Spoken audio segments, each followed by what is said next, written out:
要了解剪銳鋼魚灣150方嘅複式戶型，留意下呢期視頻啊！依家晚上8點半啊，有個香港嘅朋友咧想睇下樣板房，咁啱咧我手頭上冇樣板房視頻，於是乎我食完飯即刻過嚟拍一期，順便俾大家睇下。嗱，先睇下品牌牆啊，漢斯格雅嗰啲潔具啊、西門子開關啊，仲有啲老闆方太之類嗰啲啊，嗱，直接喺呢個隔空層你就睇得到噶啦。咁如果係複式產品嘅話，其實咧就而家全網推廣咧就係嗰個一棟毛坯。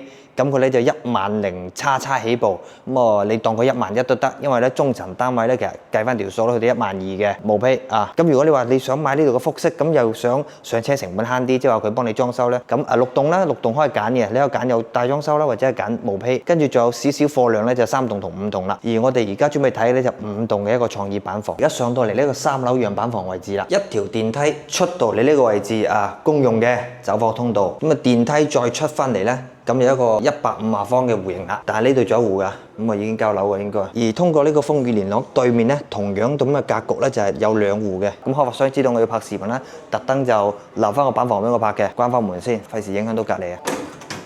嗱，先同大家講下呢個創意板房嚟㗎，飯廳都好大㗎啦，你睇2、4、6人台放晒喺度。但係咧，佢呢度做咗個開放式廚房啊！實際上你想整成咁啦，自己執。跟住呢個位置咧，交樓嘅時候有間房，呢個位置應該籠統啲講咧，就叫做結構連板吧。咁啊入邊正常嚟講咧，有埲牆喺呢個位啦。咁呢邊都係有牆嘅。如果你想打到咁大嘅大橫廳咧，將呢間房拆咗佢，然後1個陽台、2個陽台，南北對流雙陽台設計啊。客廳方面咧，其實你唔打嗰間房都好大㗎，呢個開間。陽台方面咧都好闊。咁客廳對翻過咧，一定係南向陽台嚟㗎啦。咁係望咧望花園，不過提一提你啊，咁啊只有5棟同6棟咧，佢南北咧都係望翻花園嘅。如果你話係1、3棟啦，咁佢南邊咧就望翻馬路啊，但係高層咧就望江，但係咧3棟冇乜貨嘅啊，咁1棟咧就多啲揀，但係1棟毛坯啊，同你講翻啊，成本有少少高嘅。咁再加上咧，如果係講緊1棟嗰個毛坯咧，佢同呢個戶型有咩分別咧？就係呢間房啦。呢間房頭先講結構連板，因為咧我等下上傳一個戶型圖，大家睇下嗰個位置就知。如果5棟同6棟咧，佢係1字形板樓設計，所以咧呢個結構連板方正啲嘅。但如果1棟嘅話咧，佢係斜少少嘅，咁相對嚟講咧，咁開發商都醒目，用咗呢個結構連板，咁但係咧就導致一種情況，就係嗰間房啦就唔係好方正。咁啊要自己再 design 下嘅。咁嗰邊飯廳嘅北向陽台啦，咁啊因為而家我哋睇緊5棟，所以北向陽台都係望翻花園。嗱，呢邊落完雨啊嗱，然後再轉翻過嚟呢邊上去咧就係贈送嗰間房嚟嘅，而呢度咧做咗個衛生間。咁啊正常嚟講咧，樓梯隔離呢間房咧，佢係有個套房嘅。咁因為咧呢個創意板房，所以咧佢呢間房就係冇做嗰個套房，咁直接將呢個工位咧做大佢。咁正常嚟講咧就呢個大工位咧隔開嘅。咁再入去嘅話咧，其實呢度咧係有2間房嘅。呢個門唔使理佢，呢個門咧出翻去咧就頭先我哋講嗰間房嚟嘅。咁呢度咧本來都有間房，咁呢間房係陽改房嚟嘅。但佢而家咧呢個創意板房係做成點樣咧？呢個做個門。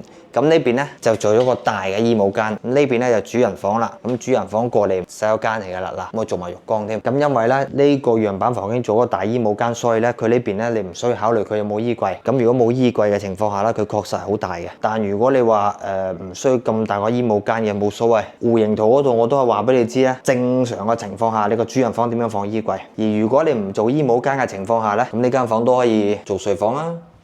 工作室都 OK 嘅，咁樣計嘅話，1樓就等於1間房、2間房、3間房、4間房，1樓就有4間房，再加埋樓上嗰間咧就5房啦。咁3套房係點樣咧？主人房有個套房啦，咁我啱啱都講咗呢間房本來一個細嘅套房仔嚟嘅，咁呢度第2間啦。咁嗰個工位啊嘛，斬一半啊嘛，樓上嗰度都係套房嚟嘅。嗱，咁我而家再上樓望一望，一上嚟衞生間，嗱，其實都夠大嘅。跟住呢個衣櫃仔啦，嗱，有間房仔喺度。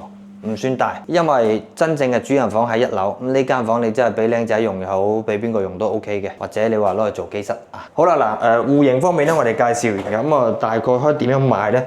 我認為咧，即係其實睇翻你自己嘅需求。咁如果你話咧，你係有嗰個裝修情意結又好，乜都好，想自己打造自己 design 你一個住所嘅，買毛坯唔緊要，但買毛坯咧最大一個問題就成本問題啊嘛。畢竟你個裝修另外計啊嘛，疊加翻你個首期噶嘛。我上幾期視頻都講咗啦。咁如果你話我又想要複式得房率高嘅，咁啊上車成本又低嘅，買佢大裝修產品就 OK 啦。咁大裝修產品嘅話咧，就直接一步到位。然後而家嘅話咧，仲有一個優惠就係咩咧？送車位，送一個產權車位。毛坯方面160幾個就可以搞掂嘅。